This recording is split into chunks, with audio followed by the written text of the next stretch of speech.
Okay everyone, welcome back to another video on the channel. Today we're back on GT Sport and we're back with the FIA manufacturers and the nations track guides for this Saturday's FIA round number 4, I think it is now.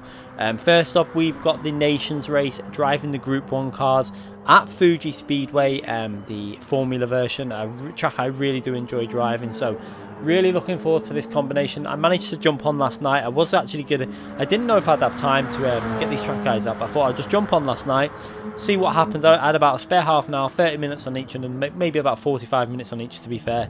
Managed to get 2 reasonably good laps in that are really fairly competitive, so really looking forward to seeing how these races go once we enter them. Hopefully expecting a good result in both of them, to be fair, because the Manufacturers Championship, I've got a very nice car in the Porsche Cayman for Brands Hatch. It's not the best, but it's definitely in the top 4 or so cars for that track. And then in the Nations track, we're driving the Group 1 cars. So we're going to go through the track guides, going to point out some braking markers. Again, it's fairly similar to the Group 2 cars at Fuji, because you've obviously you're carrying more speed, but then you've got better brakes. So the braking markers are fairly similar to how you drive at the Group 2 cars. I think it was about a week ago for the track guide there. So let's go through his track guide. Make sure you get a nice clean exit. You're going to see I do a short shift in through the gears there on some of the gears, because it seems that I'm really trying to work out the hybrid system on this car.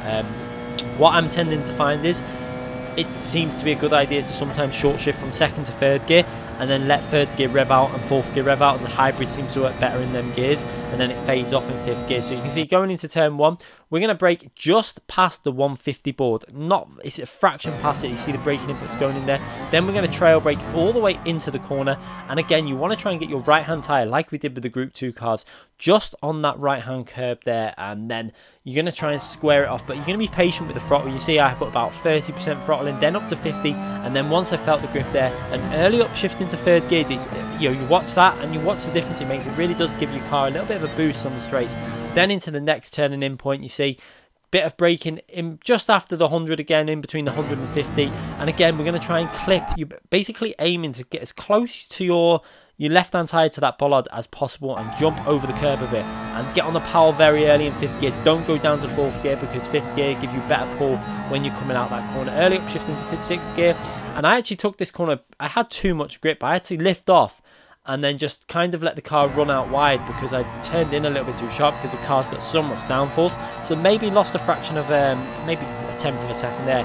Then going into the next braking zone, again, just before the 50 board, very similar to the Group 2 cars. Get your car over to the right-hand side. It's really important to then give you the angle into this corner. You see, I actually lose the rear a little bit here. Maybe I could have done with going maybe the brake bias down to 0 for that corner and braked a fraction earlier, because I then had to be a bit hesitant on the power. You see I missed the apex slightly and lost a bit of time. The Ghost made a massive mistake on there, so I actually gained a bit of time from the previous lap. But like I said, I didn't do too much runs on this Fuji event. But going into the next braking zone, just again past the Dunlop board.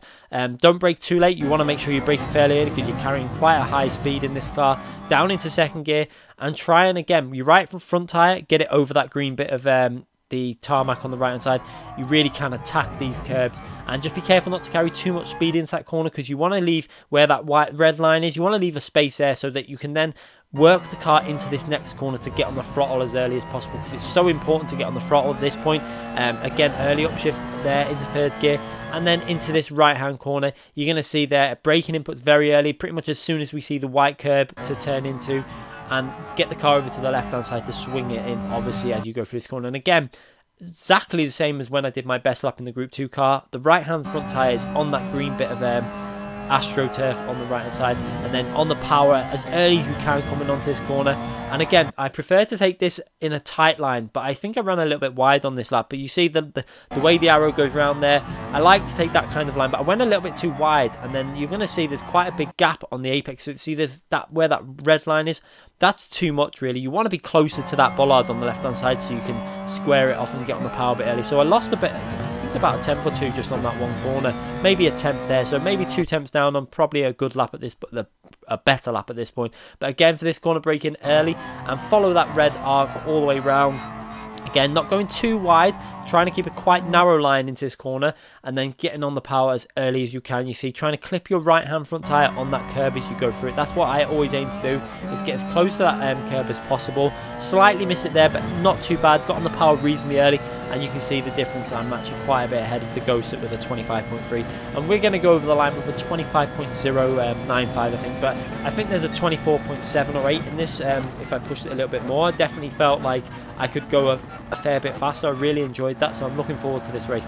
We're going to have a little look at this lap now from behind the car and have try and point out some of the stuff again. I'm going to try and show you the corners where I slightly miss the apex and what I'm talking about when I say, you know, that little bit of a gap makes a difference, because when you hook a corner up, you feel like right on the apex, and that's when you can get on the power fraction early. So going through this corner, you see, perfect through there, and you see going on, nearly running wide there, but you have to be careful on that exit as you go wide. Try not to run too far wide, you can pick up a penalty. But going into this corner, you're going to see the rear go slightly loose there. You see the rear going maybe a little bit more front brake bias for that corner, might help it out, maybe going to -1 or 0, might stabilise the car a bit through there. It's a possibility to think of for your main qualifying lap. And then going into the next braking zone, you see trying to clip that green bit of tarmac, and then it lines you up then that you're not going in too deep, so you can get on the power nice and early. And this corner, we clipped this pretty much perfect through here. That's how I like to take it, right to the limits on the where the bollard is. But then you're going to see this big space that I left on the apex there. Look how much space I left there. Good 2 or 3 foot, and you know these are the type of gaps that can make a difference in a 10th or so. But I just wanted to point out, because then you hear people always saying like I follow the same lines, but I'm like a 10th down, maybe 2 tenths down, 3 tenths down. But these little fractions are really important. If you're a foot out of an apex, that can lose you a 10th or 2 going onto the straight in terms of getting on the power early. So hopefully I can get a slightly better lap in when I concentrate a little bit more. But reasonably happy with that one for a quick go on to give you guys a track guide. Anyway, we're going to go into the Brands Hatch one now. So going into turn 1 in the Group 4 cars, again braking just past this number 2 board. You see they're in between pretty much the 2 and the 1, hitting the brake pedal there nice and early. We got the soft tyres on for this lap, down into 3rd gear, kind of let it coast through with a bit of trail braking going into the corner, then on the power as early as you can. I got on the power reasonably early, but not as well as the Ghost in front. You can see the Ghost was actually a little bit further ahead there, and then into the braking zone just before the shadow of the bridge above you. You see quite a bit before that, down into 2nd gear. I prefer to brake early because I like to keep it nice and tight on the apex through this corner. Now you've got so much grip with these soft tyres, you can really get on the power early. You can see already still trail braking all the way through the corner, but then look how early we get on the power. Full throttle now. Use some of the track on the left hand side. You can see still about a 10th down on my Ghost. Shows you that there's more potential in this lap also. And then this corner, you're going to try and swing it out wide and then take quite a narrow line through, you see, onto the curb there, and then clipping the apex as we go through, and then on the power as early as you can. It's really important to get on the power and use some of this track on the right hand side. Obviously we're not running the strict settings anymore for FIA, so you can run a little bit wide there, then braking just past the one board on the right hand side and following that arc where the red arrow shows. That's the kind of line I like to take through here. I don't like to go too deep into this corner. I prefer to get close to that curb. I actually got too close AC, skimming the curb on the left hand side, and probably lost a little bit of time there. But one thing I did do was manage to get on the power really early. You can see I've actually pulled away from the Ghost because the Ghost again didn't really do that corner very well. So going into the next corner, the really fast right hand corner, really important to try and get your right hand tyre as close to that curb as possible. You see again the line that I like to take through there, but I again missed it. Look at the gap on the right hand side. There was quite a big gap that I actually missed the apex. So again, I think when I hooked that up, I was carrying about 106 miles per hour through there. So there was maybe another 10th there that I've lost, but half a 10th or something. But these are all things I'm trying to point out to show you, to really maximize your lap. You can get a little bit more. Then braking just before the one board again, and try and clip your right hand front tire over that little bit of Astro on the right hand side, but don't take too much off, and it will unsettle the car. But then on the power so early, these soft tires provide so much grip. And just remember though, if you're in a different car, you might need to alter your brake balance and braking distances ever so slightly. Going into this corner now, we're going to brake just pretty much level with the one board again, and then into 3rd gear, and it really attack this corner. Again, these settings are not on the strictest settings, so you can attack this corner as long as you keep the tyres, left hand tyre on the track. You should be okay, and just let the car coast out wide a little bit and then down into the braking zone just before that board there. And you're going to see, again, that line that I like to take. I don't like to go too deep into the corner and then, you know, square it off. I like to go in quite early. I do tend to like my lines fairly early into the apex, you'll see. And then on the throttle, nice and early. Use some of the curb on the right side, pretty much hooking that up perfectly. I really did that corner nice. And pulling away from the Ghost. I was actually quite a bit ahead of the Ghost at this point. But into this corner, you see braking just before that board on the left-hand side. And you see, I like to go fairly tight to this apex, but you're going to see I tried to get too eager on the throttle. I really went for an early dab of that throttle. I had to lift there briefly, which then cost me a little bit of time. As you can see now, the Ghost catching me up. So I think I lost about a tenth there with just trying to be a little bit too eager. Still went over the line on a 126.9, but I think I would have been close to a 26.8 or 7 if I would have really hooked that corner. But again, just wanted to get these laps out just to show you, you know, the importance of using all the track that's available. And this, watching this lap now from behind the car, you're really going to see about using all the track available as we go into turn 2. You're going to see, again, using all the track on the left hand side, use some of that there, you see using that there, and then into this left hand corner on the exit, again using some of the tracks so you can get on the pound nice and early. Don't run too far wide though, because you're going to unsettle the car. And then you're going to see how I hit the curb a little bit on that left front end tyre here, which slightly unsettles the car a bit. You see how it twitches around a bit. It's only a fraction that you're going to lose, but every little bit, you know, you want to try and hook that up without hitting that curb really, because it also can be a bit risky. It can kick the car out and lose you a little bit of time as you're trying to catch the rear end. But this corner, you can see how much I missed the apex there. Quite a big amount of space that I missed it by, but managed to utilise a lot of the track on the exit, so maybe only lost a little bit of time. And again, going through that corner, really used all the track and pretty much hooked that up as perfectly as I could.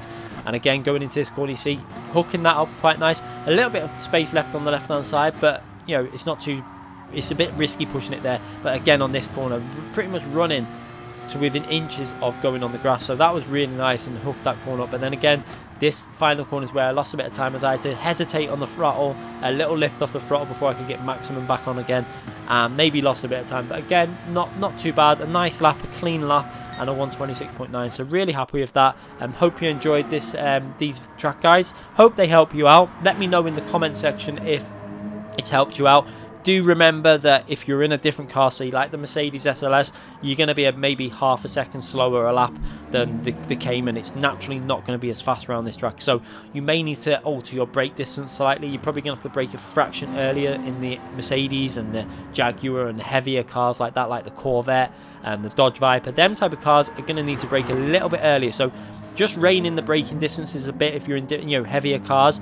If you're in the Alfa, I say the Alfa Romeo or the Porsche Cayman, obviously what I'm in, the Megane, your braking is going to be fairly similar. The Toyota 86, everything's going to be fairly close to what I'm braking in the Cayman. So thought I'd point that out, because some people obviously take these guys, I think, you know, that's how you got to drive. Just remember that it depends on what car you're in about your braking distance. And also the obvious one as well, when the medium tyres are on, you're probably going to have to just think about braking a fraction earlier again, especially in the race conditions with fuel on and when the tyres start wearing. And this is why I'm going to do the open lobbies tomorrow, to have a good test of the strategy, so you'll be able to watch me testing it out. I'm going to do hopefully two races on each of them in a stream, maybe more, until I feel confident that I've got the right strategy. Anyway, thanks again for watching the video. Make sure you give it a thumbs up. I do appreciate everyone that clicks that thumbs up button. If you haven't already subscribed, make sure you subscribe and click that notification button so you don't miss any future videos. I do try and upload and stream as much as possible, and I will be doing both FIA races obviously tomorrow, so I'll be uploading them hopefully on either Sunday, Monday or Tuesday around them times. Anyway, thanks again for watching, and I'll be back very soon.